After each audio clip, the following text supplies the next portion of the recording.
Hey guys, how's it going? Nido here. Welcome back to my Hoot Crew. I hope you guys are all doing well, and I wish a happy Easter to each and every one of you. So let's get into today's video.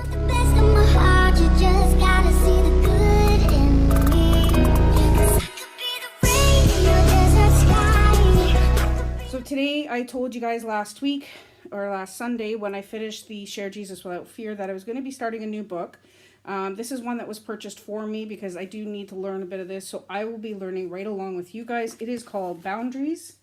This book is by Dr. Henry Cloud and Dr. John Townsend, and it says when to say yes and how to say no and take control of your life. So you can pick this book up at your local Christian bookstore, or they may be able to ship it in for you. It does also come with a workbook in which I will be doing once I'm done reading each chapter. And when it tells me to do the assignments, I will be doing that along with this, as well as you guys. So I'll probably be even watching my own videos back. So anyways, I am going to get to the first chapter, which is called A Day in a Boundaryless Life. So this runs through the day of a person. It gives you the times and everything else.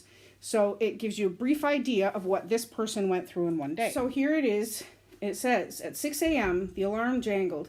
Bleary-eyed from too little sleep, Sherry shut off a noisy intruder, turned on the bedside lamp, and sat up in bed. Looking blankly at the wall, she tried to get her bearings. Why am I dreading this day, Lord? Didn't you promise me a life of joy? Then, as the cobwebs left her mind, Sherry remembered the reason for her dread. The 4:30 meeting with Todd's third grade teacher. The phone call returned to her memory. Sherry, this is Gene Russell. I wonder if we could meet about Todd's performance and his behavior. Now, I have had that phone call a lot of times, so if you have, I'm right there with you. Todd couldn't keep still and listen to his teachers. He didn't even listen to Sherry and Walt. Todd was such a strong-willed child, and she didn't want to quench his spirit. Wasn't that more important? Well, no time to worry about all that, Sherry said to herself, raising her 35-year-old body off the bed and padding to the shower. I've not enough troubles to keep me busy all day. Under the shower, Sherry's mind moved out of first gear, and she began mentally ticking off the day's schedule. Todd, 9. Amy, 6. Would have been a handful even if she wasn't a working parent. Let's see. Fix breakfast, pack 2 lunches, and finish sewing Amy's costume for the school play. That will be a trick, finishing the sewing costume before the carpool picks her up at 7:45 a.m. Sherry thought regretfully about last night. She planned to work on Amy's costume then and using her talents to make a special day for her little girl. But her mother had dropped over unexpectedly. Good manners dictated that she played hostess. Another evening was shot. The memories of her attempts to salvage the time weren't pretty. Trying to be diplomatic, Sherry artfully told her mother, "You can't imagine how much I enjoy your surprise visits, Mom. But I was wondering, would you mind if I work on Amy's costume while we talk?" And Sherry cringed inwardly, correctly anticipating her mother's response. Sherry, you'd know I'd be the last to intrude on your time with your family. Sherry's mother, widowed for 12 years, had elevated her widowhood to the status of martyrdom. I mean, since your father died, it's been such an empty time. I miss our family. How could I deprive you of that yourself? I'll bet I'll find out how, Sherry thought to herself. Sorry if I stutter a little bit. It's an issue. That's why I can't understand why you don't bring Walt and the children to see me much anymore. How could I be entertaining?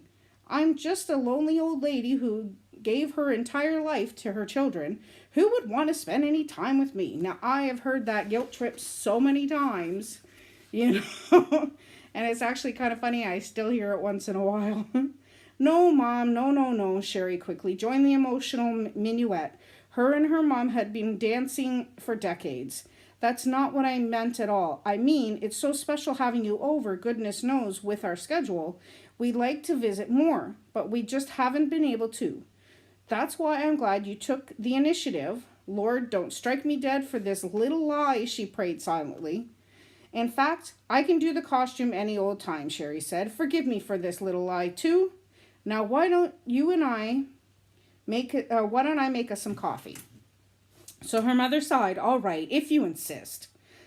But I just hate to think of me intruding.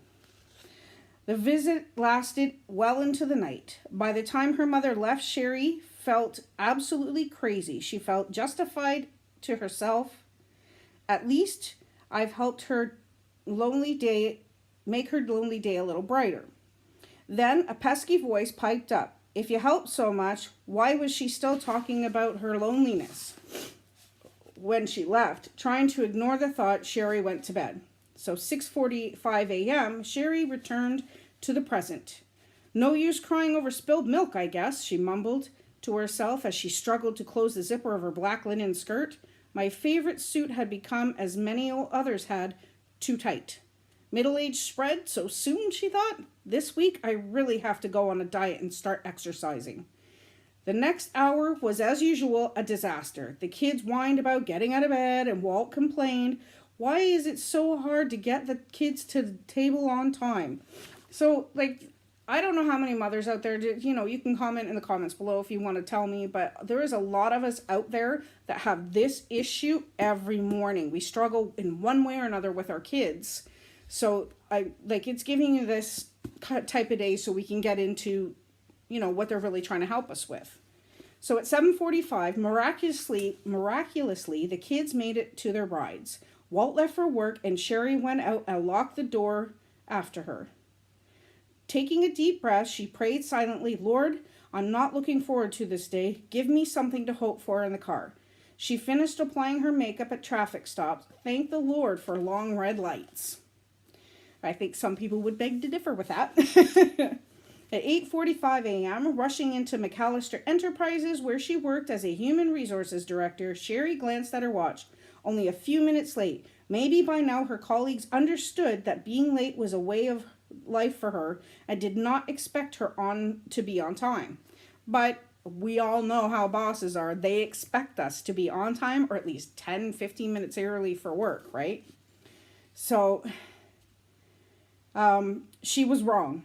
They started the weekly executive meeting without her. Sherry tried to tiptoe in without being noticed, but every single eye was on her as she struggled into her seat. Glancing around, she gave a fleeting smile and muttered something about this crazy traffic. At 11:59 a.m., the rest of Sherry's morning proceeded fairly well. A gifted advocate and a problem solver, Sherry was loved by the staff and she served as a valuable asset to McAllister. The only hitch came just before lunch, and her desk phone rang. Cherie Phillips. Cherie, thank goodness you're there. I don't know what I have done if you'd been at lunch. There was no mistaking this voice. Sherry had known Lewis Thompson since grade school. Lois was a thin-skinned, perpetually anxious, and seemingly always in crisis. Sherry tried to make herself available to Lois to be there for her. But Lois never reciprocated. When Sherry occasionally mentioned her own struggles, Lois either changed the subject back to herself or had some reason to leave. And I have been in that situation so many times that it's really, really hard to talk to people who don't, you're always there for them. It just seems that when you need them, they're not there. Sherry genuinely loved Lois and was concerned about her problems, but she also resented the imbalance of their friendship. As always, Sherry felt guilty when she had thought about her anger at Lois. As a Christian, she knew the value of the Bible placed on loving and helping others. There I go again, she would say to herself, thinking of myself before others. Please, Lord, let me give to Lois freely and not be so self-centered. Sherry asked, what's the matter, Lois? It's horrible, just horrible, Lois said. Anne was sent home from school today. Tom was denied his promotion and my car gave out on the freeway. This is what my life's like every day, Sherry thought to herself. feeling the resentment rising. However, she merely said, "Lois, you poor thing, how are you coping with all of this?" And Lois was happy to answer Sherry's question with great detail. So much detail that Sherry missed half of her lunch consoling her friend. Well, she thought, fast food's better than no food. Sitting at the drive-thru waiting for her chicken burger, Sherry thought about Lois. If all my listening, counseling, and advice had made a difference over the years, maybe it would be worth it. But Lois makes the same mistakes now that she made 20 years ago. Why do I do this to myself? So at 4 p.m., Sherry's afternoon passed uneventfully, and she was on the way out of the office to the teachers' meeting when her boss, Jeff Moreland, flagged her down. "Glad I caught up with you, Sherry," he said. A successful figure at McAllister Enterprises, Jeff made things happen. Trouble was, Jeff often used other people to make things happen. Sherry could sense the 100th verse of the same old song tuning up again. "Listen, I'm in a time crunch," he said. "I just emailed you a draft of my presentation for next week's board meeting. All I need is a little rewriting and editing, and I need to distribute it to the executive team for a preliminary review tomorrow. But I'm sure a quick turn will be no problem for you," he said I can't even read that word, sorry. He smiled. Sherry panicked. Jeff's editing needs were legendary. Sherry anticipated a minimum of 5 hours work. "I gave him all the data he needed for his presentation 3 weeks ago," she thought furiously. "Where does this man get off having me save his face for his deadline?" Quickly, she composed herself. "Sure, Jeff, it's no problem at all.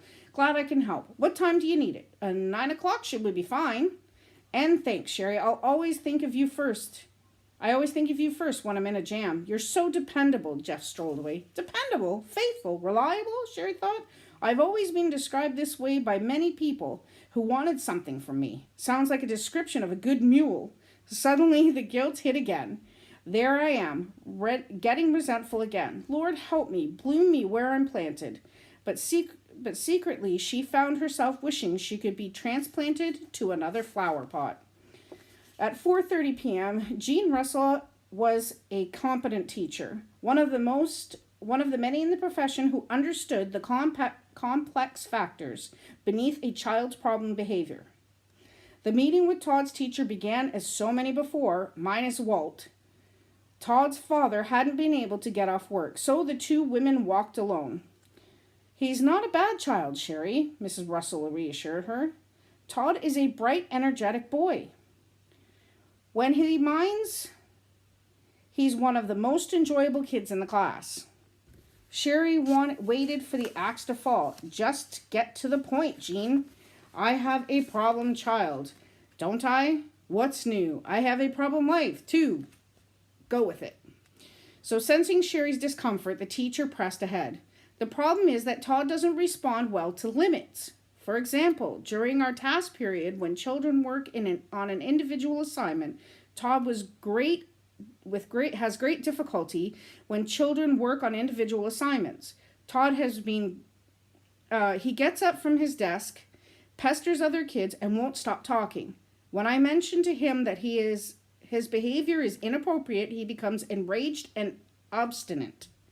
Sherry felt defensive about her only son. Well, maybe Todd has an attention deficit problem, or he's hyperactive. Mrs. Russell shook her head. When Todd's second grade teacher wondered about the last year's psychological testing, ruled that out. Todd stayed on task very well when his interest is in the subject. I'm no therapist, but it seems to me that he's just not used to responding to rules. Now Sherry's defensiveness turned from Todd to herself. "Are you saying this is some sort of home problem?"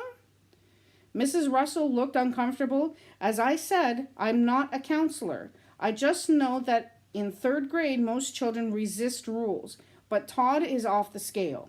Anytime I tell him to do something he doesn't want to do it, it's World War III.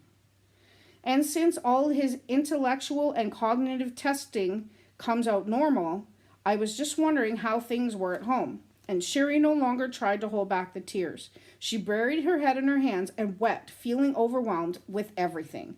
Eventually, her crying subsided. I'm sorry. I guess this just hit on a bad day.